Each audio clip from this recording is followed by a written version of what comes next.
Oh, beautiful. 54 minute. Might not be the best. Is that bad? Yeah, it's really bad, Phil.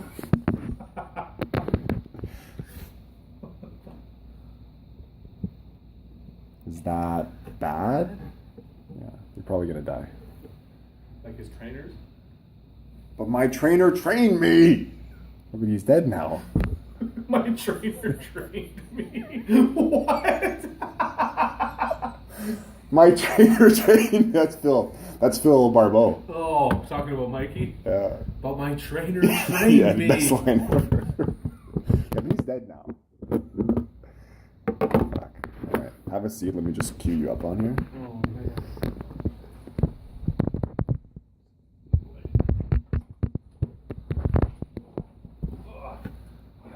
All right, you look fucking great. Thanks.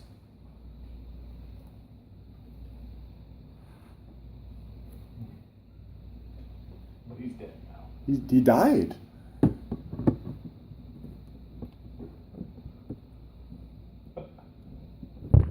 Off a cliff, he's dead. Fuck! Joe, what are you doing? I should have had Mr. Sub brought to the farm last week. I told someone that story recently. I don't remember who it was. It might have been Sarah. I actually told her, yeah, the microwave story. Why is my sub warm? So you wanted a microwave, didn't you? No, I don't.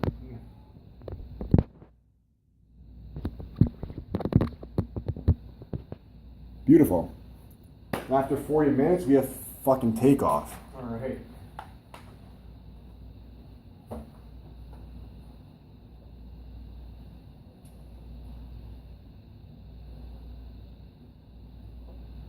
Once again, we can just use the audio. Sure. But, Best of luck. welcome to the Waterbury Open. This is a Three Strikes podcast. Joe Farfari, Phil DeLand. It's been a while since we got together. Phil, I want to congratulate you on the wedding. Great Thank you. wedding, of Thank you. course. Thank you for being there. Last weekend, one of the best weddings I've been to. Getting back to baseball, though. Toronto Blue Jays sitting in first place right now, coming off that extra innings loss to the Cleveland Indians. Osuna blew it. Maybe Michael Saunders blew it that inside the park home run gap. He didn't help, that's for sure. Definitely didn't help. Jays sitting at 69 and 53. Boston is still there, creeping up their necks at 68 and 53. Just half a game back. But let's not forget Baltimore, 1.5 games back. Do you still think Boston's going to win the division? I said it earlier, and I still think Boston's going to win the division. By living in Toronto and hearing how Jays fans and all these radio talk shows, they make it seem like the Jays have a 6-game lead right now, and they don't. It's a half game, and what I was saying earlier off camera was just that Toronto has the best rotation in the AL, I'm pretty sure, and one of the top 5. I think that's easy to say in all of baseball. Boston, we know, has one of the worst rotations in baseball. Yeah. And Boston has the best lineup, I feel.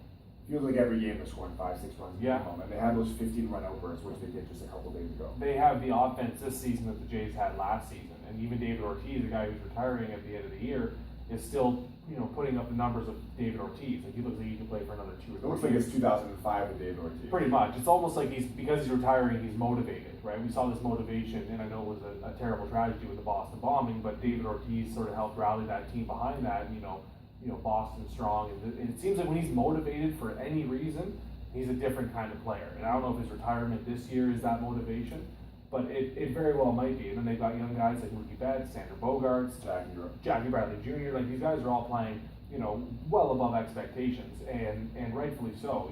And you said off camera, their rotation's not going to get any worse. Like, it can only get better. It can only go up from here.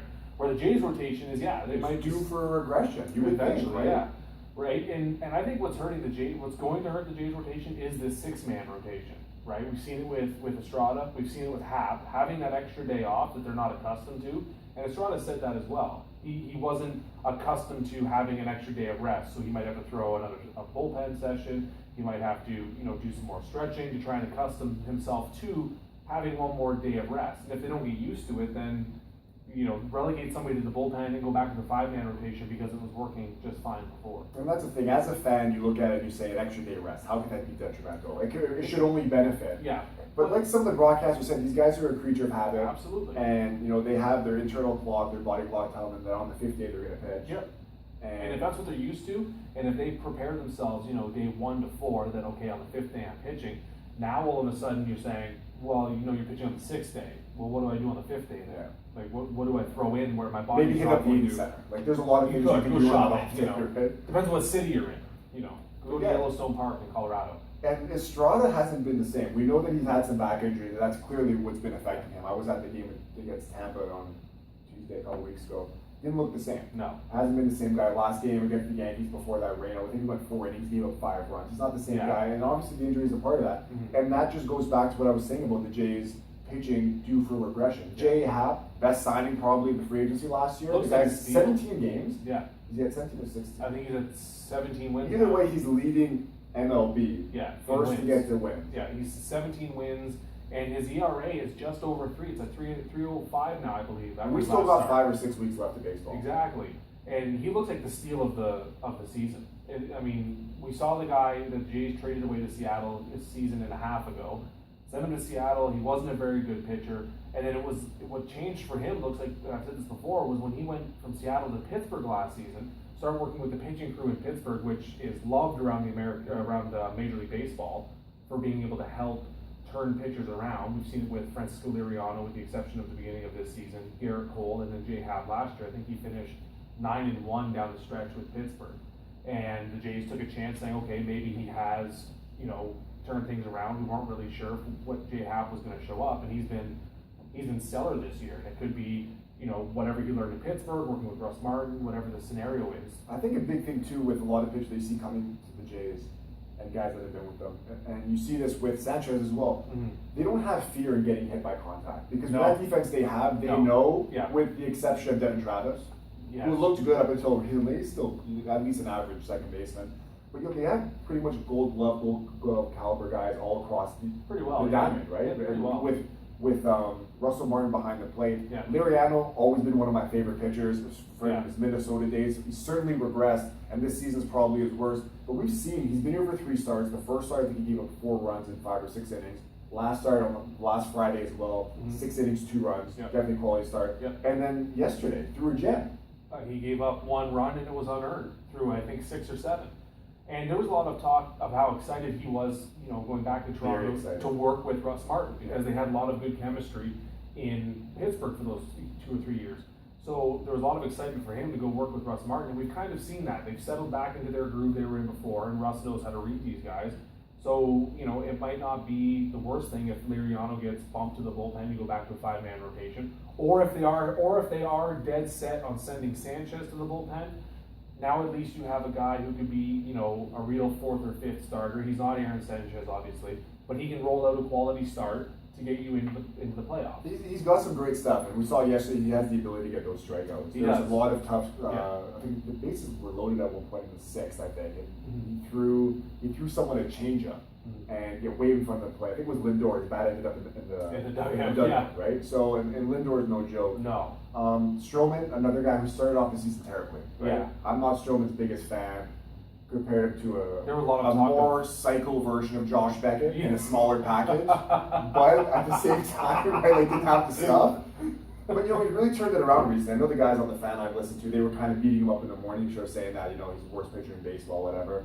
What do they know? But the stats actually prove that. In his first 6 or 7 starts, he was statistically one of the worst pitchers in the AL. I think at one point he was.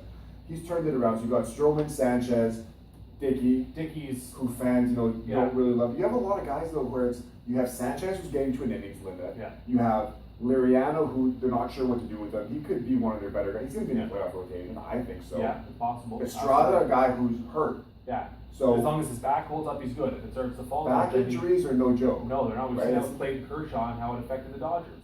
So J. Happ is now your ace. Yeah, you got J. Happ, who is obviously a legit guy. Mm-hmm. And we kind of question every time he goes out there, how long is he going to last for? How long is he going to go? And I think that's sort of what Jays fans have become accustomed to, especially seeing, because the J. Happ of old is still in their head. They saw how he was his first time around with them, and it's hard for people to wrap their minds around, oh, he's a changed pitcher, right? So that little thing in the back of their head's going, oh, he could still give up 4 home time bomb. Yeah, right? Exactly. So I think you're right. I think if the Jays' rotation starts to struggle, the only thing that's going to save them is their bullpen. And their bullpen's been phenomenal since adding Grilly, adding Benoit. right? Roberto Osuna has been great, last night aside, which, he gave up the solo home run to tie the game, and then the inside the Parker maybe wasn't his fault. Feldman was terrible when they first got here, but he had, Yeah. I think there was one game he pitched 2 or 3 innings, gave them some good quality innings. That was, it was a shortened start. I think that was the rainout game. Yes, The in New rainout York. game, he came in New York, yeah, after they sat Estrada. Against the young Yankees line. What I wanted to touch on that series, which we talked about earlier too, Yeah. off camera. The Jays, I forget who that 1-0 loss. Who started the game? I don't remember. I can't remember off the top of my head. Went out, did a decent job, and then you're getting shut out, literally shut out by like a 29-year-old rookie or whatever it was. I think that was Dickey's start. It was Dickey's It was start. Dickey's, yeah. Dickey went and threw It a was gem. Dickey's start. You know what? I checked it. I think he only went 5 innings for whatever He did, reason, yeah. right? The bullpen came in for the other 3. Yeah, they didn't want him to go through the lineup again. I think it's generally they don't want him to go through the lineup, I guess, a third time in case they start to pick up on the randomness of the knuckleball. I don't know. Yeah, Dickey's one of those guys where it's either he gets killed at the beginning or he's going to go 8 innings probably. Exactly, Right? So I wasn't really sure about that, especially with the young Yankees lineup. And quickly, we could talk about the young Yankees lineup with Judge, who's a freak. He's He's a 6'7". He dwarfs me. Yeah. And yeah, He's like what, 280 or Yeah, whatever he's he huge. is. Yeah. Comes up first game, him and the other prospect who I don't remember. Gary Sanchez is another one. Sanchez is another one who's been Another one, killing yeah. it. But Yeah, the he other hit, outfielder, I think he hit 3 back home to runs back. in that series. Yeah, and those Judge and the other guy went back-to-back home runs. So this is, for the Toronto Blue Jays, their pitching is young, which is fine, but position players where they've always struggled since I've been following the team since the late 90s. They haven't really brought anybody up. No, it's been a revolving door of guys that they can just bring in. I mean, we saw Eric Kinski come up through their system. Oh my God. Rookie of the year, then he fell off at third Lunchbox, base. what was his name? Travis Snyder. Travis Snyder, another One of yeah. their top prospects. Another top prospect. Ate his way out of the league. Yeah. Anthony Ghost, no longer with the team, came up through their outfield system. Parlay that into Devin Travis, though. Yeah, which has worked out better for them. Ghost is now not playing for the Tigers. He's been sent down and fighting with managers. I don't know if you followed that story at all. He's another psycho. Oh, yeah. So you're right. All the tools in the world, though. Oh, he did. One of the best. Could be one of the best center fielders. Yeah. Had the whole ability to steal. Great arm. Yeah, absolutely. But you're right. The Jays' ability to grow these infielders has not been there. And meanwhile, the Yankees And Boston. Boston's lineup's phenomenal. And it's almost like both Boston and New York saw, okay, we've got these guys that we've had forever in Derek Jeter and Dustin Pedroia, right? It's like, okay, now we got to start developing. We got to turn things over, right? And the Red Sox have done that with Xander Bogaerts. The Yankees are doing it with guys like Sanchez and Judge. That okay, now we're getting rid of this. And the Yankees have a lot of money coming off the books. A lot of money coming off because you got A-Rod, who's already done. You got Teixeira, who announced he's going to be retired because he's hitting 210. Yeah. And the Yankees don't quite have the rotation, but they have some guys coming in. But they did good with the Miller trade and the Carlos Beltran trade. Yes, Texas and Cleveland, 2 teams who draft phenomenal. Yeah. And now you look and they got. I'm pretty sure they acquired 4 top 100 prospects just in those trades. And the Chapman trade with the Cubs. Yes, they got a shortstop, one of their top prospect shortstops, who I think is in single A. But that's not Addison Russell. Not your boy. Russell, No. who I can't stand. But yeah, they're doing all good. And the point of what I'm getting at is the Jays have this small window with Edwin about to be a free agent, Batista, who knows what's going to happen with both these guys. Most likely, neither of them return. Right. And yeah, you look at you have the Canadian outfielder Michael Saunders, who's going to go into free agency. Yeah. I assume he's going to the highest bidder. The Jays won't be that guy. They signed Melvin Upton. They got Melvin Upton for that reason. Yeah. So you're going to have Upton, Pilar, and who's going to be in left field next year? Carrera, maybe. That's what you're going to go into starting a season with Carrera as your outfielder. Yeah, your everyday left fielder. We've seen he's good as a spot starter, but not necessarily an everyday outfielder. And maybe they go and they pick the bargain bin and waiver wire and sign a guy looking for a reclamation project. And your buddy from Houston's available. Carlos Gomez. Supposedly going to Miami now with Giancarlo Stanton being out. Oh yeah, that's right. But the AL East is really the Jays' window right now. Because this year really. This year for sure. It was last year into this season, and now beyond that, it's going to be a battle. Sooner or later, it's going to turn around to Boston and New York again. Because they have the ability. The Jays have money, but they don't really want to spend it. No. But you see Boston, New York making the free agent splashes, and like we've said, probably 2 of the best teams. Boston for sure in drafting. And that's why every year they're able to not only bring up guys, but they're a trade player because they have so many chips. Then in Texas, yes, and now you're seeing that a bit with Houston, who's another team on the rise. Except Houston's not last year looked like a blip on the radar now with how Houston's playing this year. I think they're 10 games back. They've had a lot of injuries with the pitching too, right? Yes, Lance McCullers been up and out. Yeah. They got that guy who the Jays traded for, Jay Happ, who, of course, is getting old, can't remember his name, but he's another guy who's like 6'5", 260 who came in, pitched against the Jays last Friday and shut them down completely. Yeah. And even with Dallas Keuchel not being last year's Keichel's he's regressed. Yeah. His ERA, I want to say, gone into the 4s now, but it was in the 5s for a while. And they did make a splash in at the trade deadline. Texas went out and got Jonathan Lucroy, who's one of my favorite catchers in the league. And Beltran, who I thought And Beltran in the midseason looked like he was a 250 guy, whatever, just before the All-Star break. Yeah. He's been really solid. He's their 3-hitter now. Yeah. With Prince Fielder, of course. Well, Fielder in his career being over now with another neck surgery, but Texas wasn't waiting. They knew that they had to jump on it. They had to pick somebody up.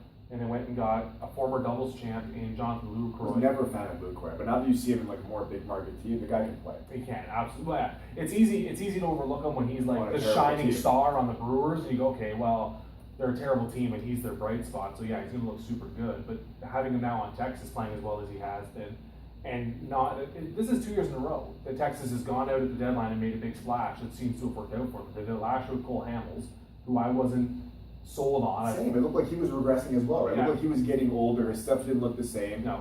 And in a hitting ballpark, he's been solid. He's been very good. He's in the Cy Young running this year. Yeah, there's a lot of pitchers you wouldn't normally see in Cy Young running, but all of a sudden their names are coming up. And Well, let's slide now that we're done with the AL. Finish up. I think Boston takes the division. I'm gonna keep saying that every time we get on here. Yeah. I'm not a Boston fan. I look at it and I see what's sustainable here. Mm-hmm. Boston's hitting to me looks very sustainable. Yes. Their pitching, like I said, can't get much worse. No. Jays, they've really struggled the last 2 or 3 weeks to score runs, to manufacture runs. They've had Pilar on the DL, Batista on the DL. And when they come back, you can't really assume they're just going to return and hit like they did. And they hit home runs, sure, but they hit, 15, 16 home runs in a row that were solo shots? Yeah, and they get pitched differently, obviously, when there's guys on base. You're not getting those fastballs. Exactly. And you look at the teams they play. So Toronto's just played. Against Tampa, they really struggled. Yeah. I want to say they won I think they won 2 games. They should have swept it. Yeah. You're getting shut out by Drew Smiley at Yeah. that point, right? Yeah, not good. Cleveland comes out there. We know Cleveland can pitch. They're struggling to score runs again. Yeah. They dropped the opener against Houston, win 2. They dropped the opener against the Yankees and then win 2. Dropped the opener against Cleveland last night. Got to go again tonight against, I believe, Tomlin's pitching tonight. Tomlin is pitching. He has a 9 ERA this month though. Like he's not been pitching. Yeah, going into this month, he was This in the low month. 3s. Yeah, the season as a whole, Tomlin has been another one of Cleveland's bright spots. Yeah. I know lately he's been dealing with a lot of family issues, so that might have contributed to his problem. But he's a guy that strikes out. He strikes out a lot of guys. He doesn't throw hard, but strikes out. No, and the Jays are prone to striking out a lot. Sure. And then they have to face Kluber tomorrow. So Cleveland might be the best rotation. But like I said, let's get into Cleveland now. So they're in first place. They've got Detroit behind them at 7 games back. yeah, And Kansas City 9 games back. yeah, Really Kansas City fell right off. But Salazar and Carrasco, maybe the best duo Mm-hmm. in that division for sure.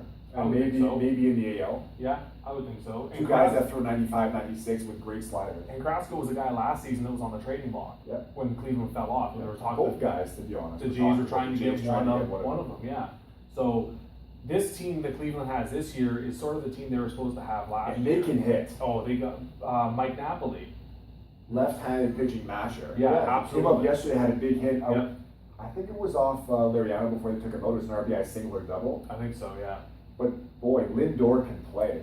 And all this talk about Corey Seager as the best shortstop coming up. Lindor's phenomenal as well. Amazing. He's a guy that's going to hit over 300 every year. Gold glove type defending. Great defender, great socks. Wears stirrups. Yes. I was going to say, he rocks the stirrups. which is phenomenal. I love it. Plus, he can steal bases. Yeah. He can manufacture things. He can make things happen. Yeah. Right? And he just generally seems like, a guy that his teammates kind of gravitate to for energy, and that's Ramirez, I think, is the third baseman they have. Ramirez is a guy that I think, if you look at his Yahoo fantasy line, he's listed for like every position. Yeah. Because he can play everywhere, but he's Like a young Ben Zobrist. Exactly. He's another, he's one of those rare super utility guys. I think he's 6th, I checked before we came on, 6th at batting average in the AL. That sounds about right.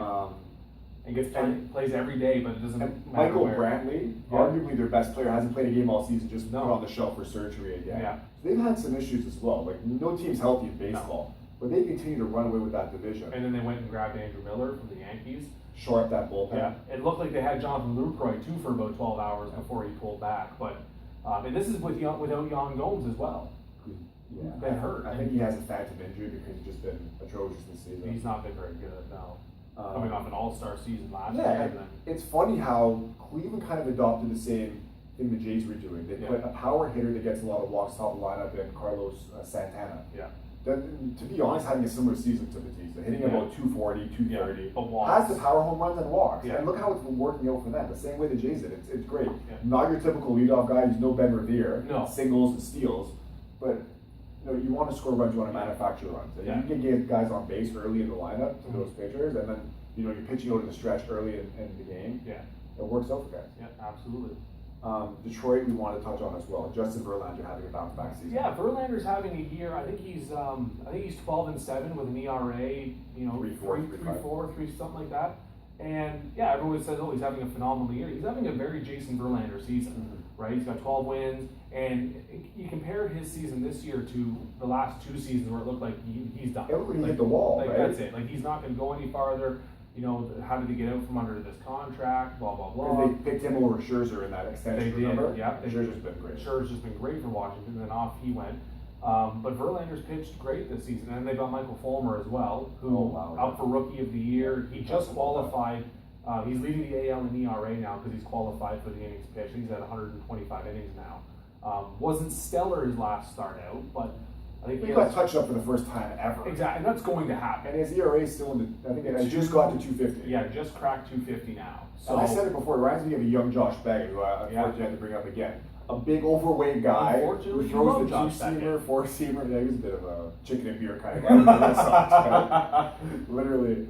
But he looks great. And we talked about this on one of our previous shows, how the ability, and the Yankees did this season, to kind of make a decision and say, we're going to go into a rebuild and we're going to go into a retool mode. Yes. And they moved on Cespedes, and they turned that to the Mets. The Mets said, you know what, we got 5 aces on our rotation. Let me give you another guy who's in our minor league system, who's great. Yeah. Pitching in Comerica Park, and like we said, Fulmer looks like an ace. He does. He's 22, 23 years old. Yeah.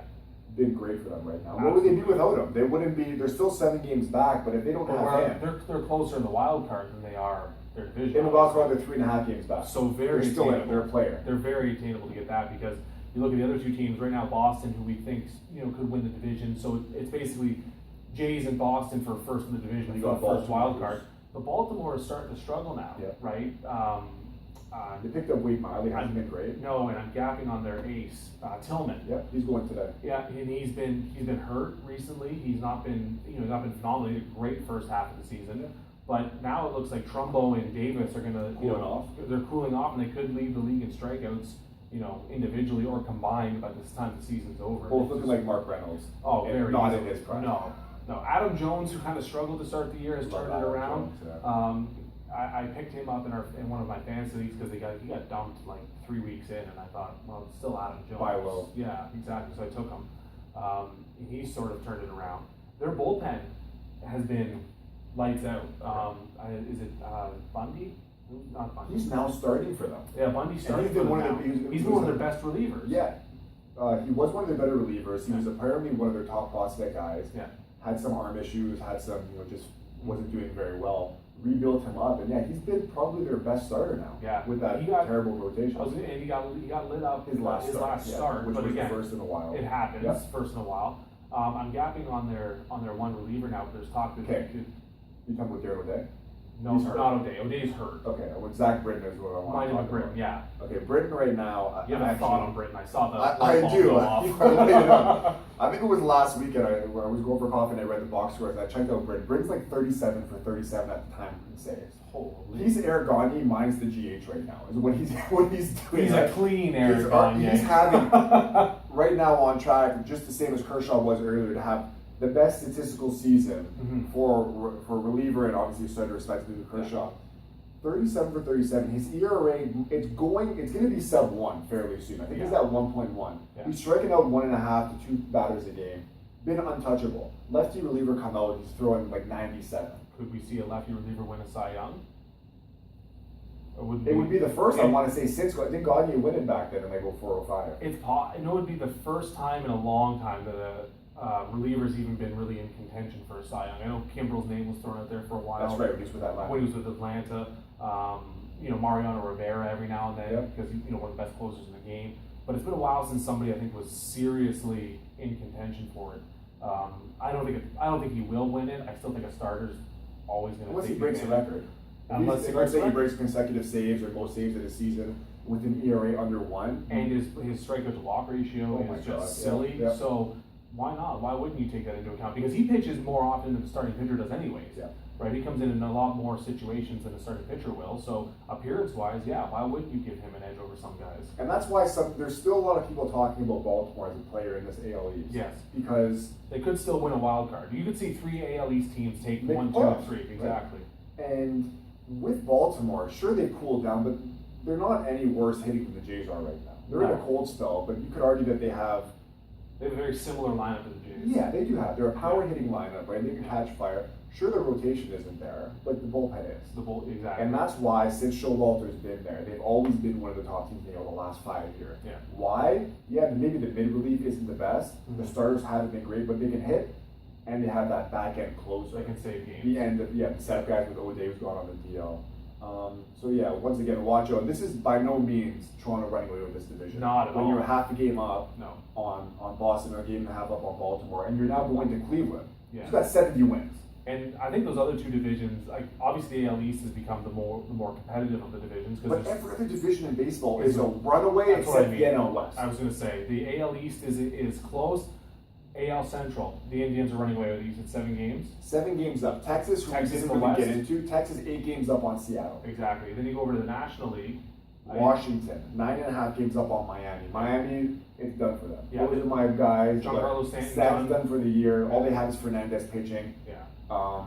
The guy they got from San Diego, the pitcher, who's been nothing short of a disaster. The pitcher they have. Anyways, they just got him in the trade deadline. He hasn't been good for them at all. They have no depth in starters. Yeah. Maybe the best outfield in baseball, both defensively. Is he Kennedy? No. He's still there. I know Shields is in Chicago. Yeah, Shields has been a train wreck too. Analyzation. Yeah, Miami's done. I mean, Yeah. I see. To be honest, they're 2.5 games back of the wild card, with the Mets 5.5 games back. Mark my words, the Mets have a better shot at making the playoffs than the Marlins do, although they're 3.5 games back. They still have a pretty potent lineup. Yeah. Losing Daniel Murphy really hurt them. Yeah, that was not. And then having to shut down Matt Harvey. Yeah, They've had a lot not of- that he was phenomenal. No, he was terrible to start the season. He was awful to start the But even year. if he's your 5th guy, you know that he was going to turn around Yeah. at some point. Yeah, and they've got DeGrom and Syndergaard that are still pitching great, but losing Murphy didn't help that. Really quickly, I had a conversation with someone yesterday. So you look at Syndergaard, you look at Sanchez. Yes. 2 both Jays. They're the Lansing 3. They have with Yep. Nicolino, who hasn't been anything. Who would you rather have right now? Because going into the season, it wasn't even close. It was Syndergaard in a landslide. Yeah. Now I don't have both. I have Sanchez stats actually. 12-2. He's pitched 152 in the 3rd innings, which is, I think if they had his innings limit at 140. Strikeouts 127 in the 152 innings, 45 walks. He's still throwing 95 his average fastball. His curveball, which has been knockout, strikeout pitch, looked great. Throwing at 78, 16% of the time. So he's obviously been a fastball dominant guy with a 2-seamer and the 4-seamer. Who would you rather take right now, Sanchez or Syndergaard? No innings limit, I would probably take Sanchez. Really? Yeah, I mean, it's tough though. Not just because I see Sanchez more than I see Syndergaard. But Syndergaard last year was just, My God. Oh my God. Jeez, he was untouchable. And even this year, he's not been. I don't have his numbers in front of me, but He's still, I think, top 6, and Yeah. his ERA is at least, I think it's 2.54. So Exactly. the guy's still been just dominant. Yeah. But with the Mets not doing as well, you're not hearing about him as No, much. you can flip a coin. Yeah, I was gonna say, knock on wood, I think. both guys, they stay healthy. Yeah. Because when you throw that hard, It's- they're both 6'5", 6'6". They're big guys. Yeah. Thor is a little bit bigger. I think he's maybe weighing at 245. Sanchez looks a bit frail. He's put on 20 pounds since last year. Still looks paper thin. Yeah. You just kind of hope that both these guys, for the sake of baseball and young starters, they both look like guys who are going to be in the Cy Young race for a while. And the NL West is the only other division that's close. That's close, right? And San Fran, like we said, I was saying earlier, tailed off a bit. The Dodgers have been far from dominant all year. It's still only a 2-horse race because after that it kind of Yeah, Colorado 6.5 games back of the division, and then the wild card as well, 6.5 games back. Yeah. Do you think Dodgers can catch San Fran, or do you think San Fran? There's not much to catch, right? It's a half a game there. San Fran, definitely a more stable team with their rotation, whereas you look at the Dodgers, it's been a revolving door with their pitchers. Yes, especially losing Kershaw. Brett Anderson last Yeah. game came back, pitched an inning and left with an injury. He's going again today. Hunter Pence came back for the Giants. I know he was back and he was hurt, but he's back again. So having him inserted into the lineup has been great for them. Samardzija has not been phenomenal this year, but Cueto and Bumgarner have been. Oh my God. Yeah, Cueto and Bumgarner. Cueto especially, since he was really shaky last season when he got traded to KC, so there was like, what's going on? Yeah. But then having a fresh start Pitching in Pitchers Park as well helps as well, right? Pitching behind Madison Bumgarner also helps. How about Bumgarner going yard just a couple of days ago? It was off the wrong.